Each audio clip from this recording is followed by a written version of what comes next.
A few weeks ago, I couldn't drift bank tracks, hold tandems, and kept missing zones. And now I have a real sim drifting competition on May 2nd, and this is everything I learned to get competition ready. I'm not a pro, not even close, but I have uploaded thousands of sim drifting YouTube shorts, and I started to actually analyze what I was doing wrong in them, not from an expert's perspective, but from a student's perspective. This is my raw experience, no shortcuts, just the actual process. Alright, my first problem is banked tracks. So I headed over to one of the most famous banked drift tracks, Orlando Speed World. But I had a problem. I just could not stay on the wall or maintain angle. I would either drop down too far or just hit the wall. So I started to consciously think about my throttle inputs, and it became so obvious. Here's a good example. I enter at OSW, and I don't commit at all. My throttle inputs are just all over the place and inconsistent. I'm not giving the car any consistency to work with. The car basically does not know what I want it to do. And all I had to do was make one change. Be smoother and more consistent on the throttle, while left foot braking to hold angle. And just like that, my cleanest banked run yet. And all I had to do was make one simple change.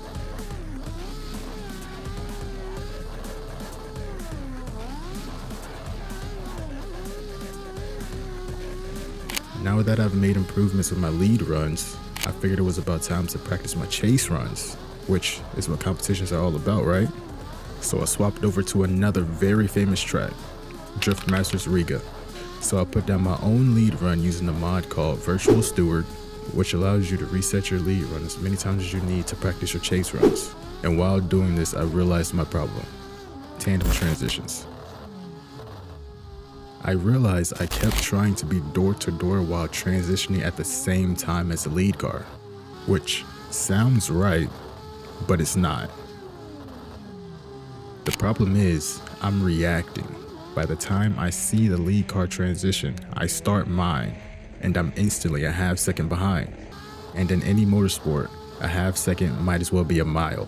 So I learned as we start coming to the transition, I should start backing off to start my transition before the lead car. And this changed everything, because before, when I was reacting to the lead car, it felt wrong, like I was just guessing. So when I made this change, I instantly nailed the transition, which set me up for my best chase run yet. But I realized my chase runs still weren't clicking.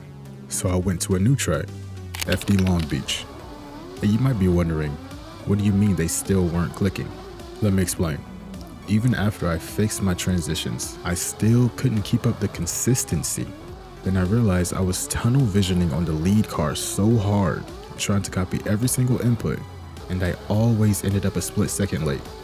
And this fix may sound weird, but stay with me. I stopped putting 100% of my attention on the lead car and started looking through it, putting some of my attention on the track so I wouldn't have to react to what they were doing. Almost as if I was just putting down a lead run and just anticipating where the track was going, not the lead car. And just by changing where I was looking, I immediately put down my cleanest chase run I've ever had, because I stopped chasing the car and started driving the track. So all of this brought me to where I am now. And like I said, May 2nd is my first actual drift competition, which is hosted by the Esports Drift Association. And you probably realized the only car I used in this video was the new ESDA S15. And I did test multiple different ESDA cars, but the S15 just fit my driving style. So I will be using the S15 in the competition as well. The ESDA competition is just the first step. The real goal is the Virtual Drift Championship, also known as VDC. I don't know if I'll ever get there, but May 2nd is where the journey actually starts. And I'm gonna document everything, every mistake, every small win, and every adjustment that clicks. And if you want to watch someone figure it out in real time, like and subscribe, and come back.